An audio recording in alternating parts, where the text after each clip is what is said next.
Management and treatment of spine fracture. First जो है वो है bracing.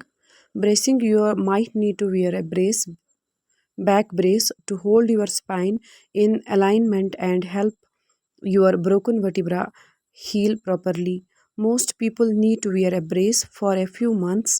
Your provider will talk to you about which type of brace you will need and how long you will need to wear it. पहले जो है वो brace लगाना पड़ेगा। जब भी आपको स्पाइनल फ्रैक्चर हो जाए तो ब्रेस लगाना बहुत ज़्यादा ज़रूरी है। उसके लिए आपको क्या करना है, आपके जो डॉक्टर है, आपको डॉक्टर से कंसल्टेंट लेके आपको डॉक्टर आपको बोलेगा कि आपको कौन सा वाला ब्रेस लगाना है। फर्स्ट जो है, सेकंड जो है वो है फिज़िकल थेरेपी। आपको फिजियोथेरेपी करनी है। Physical therapy is strengthening the muscle in your back can improve your overall strength, help reduce bone loss, and reduce the risk of future spinal fractures. You might need to work with a physical therapist in a person or do at home exercise. आपको physiotherapy करनी है। उसके लिए उसमें क्या आता है, tense आता है। आपको आइसिंग करना है पहले, जिसको हम क्रायोथेरेपी बोलते हैं, और IFT देते हैं पेन के लिए। टेंस भी लगाते हैं हम, और SWD जो शॉर्ट वेव डायथर्मी है वो सब कुछ फिजियोथेरेपी में इस्तेमाल होता है। उसके लिए आपको क्या करना पड़ेगा, जो फिजियोथेरेपी जो आइस ये है फिजियोथेरेपी है वो आपको फिजियोथेरेपिस्ट ही डिसाइड कर सकता है कि आपको क्या करना है, क्योंकि आपको कौन सा टाइप ऑफ फ्रैक्चर हो गया है। वो फ्रैक्चर देख के ही, कौन सा टाइप है वो देख के ही वो डिसाइड कर सकता है कि फिजियोथेरेपी में आपको क्या क्या देना पड़ेगा।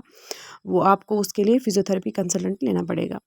थर्ड जो है वो है ट्रीटिंग ऑस्टियोपोरोसिस। जो ऑस्टियोपोरोसिस के पेशेंट्स होते हैं उसको ट्रीट करना है। उसमें हम जो डॉक्टर है वो सप्लीमेंट देता है आपको, और सप्लीमेंट से ही आप ठीक हो जाएंगे कि आपके जो है आपको फ्यूचर में फ्रैक्चर नहीं हो सकता है, स्पाइन फ्रैक्चर। जो लास्ट वन है वो है स्पाइनल फ्रैक्चर फिर है spinal fracture surgery. If the spinal fracture is in danger of damaging your spinal cord, और if your pain does not improve a few months after non surgical treatment, you might need surgery. The most common surgeries to repair fractures are vertebroplasty and kyphoplasty. फिर अगर आपका fracture जो है अगर ज़्यादा हो गया है आपको, उसके लिए आपको सर्जरी करनी पड़ेगी, जिस सर्जरी में हम वर्टिब्रोप्लास्टी एंड काइफोप्लास्टी इस्तेमाल करते हैं। फिर है वर्टिब्रोप्लास्टी क्या है, your surgeon injects liquid cement into your fractured vertebra to strengthen it. वो वर्टिब्रोप्लास्टी उसको कहते हैं। जो वर्टिब्रोप्लास्टी है उसमें क्या हो जाता है कि आपको का जो सर्जन है वो इंजेक्ट करता है लिक्विड सीमेंट आपके फ्रैक्चर्ड पार्ट में।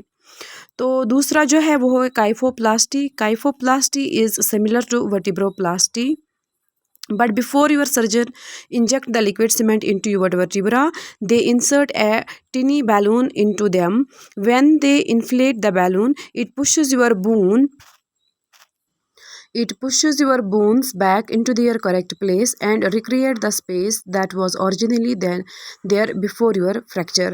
इसमें क्या होता है, वो सेम जो काइफोप्लास्टी वो सेम है वर्टिब्रोप्लास्टी की तरह, बट इसमें क्या हो जाता है, उसमें इंसर्ट हो जाता है एक बैलून स्ट्रक्चर।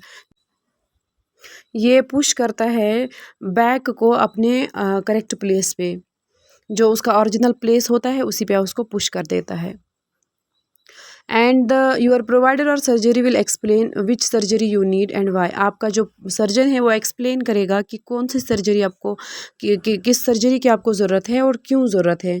और अगर किसी को ट्यूमर या कैंसर की वजह से फ्रैक्चर हुआ है तो उसके लिए भी एडिशनल प्रोसीजर्स है जिसकी वजह से वो ठीक और रिपेयर कर सकते हैं।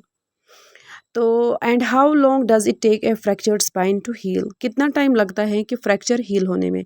उसमें ज़्यादातर 3 मंथ्स लगते हैं इनिशियली, जब अगर कम है, अगर ज़्यादा है या सर्जरी की ज़रूरत होती है तो 6 मंथ्स लगते हैं। 6 मंथ से ज़्यादा भी लग सकते हैं।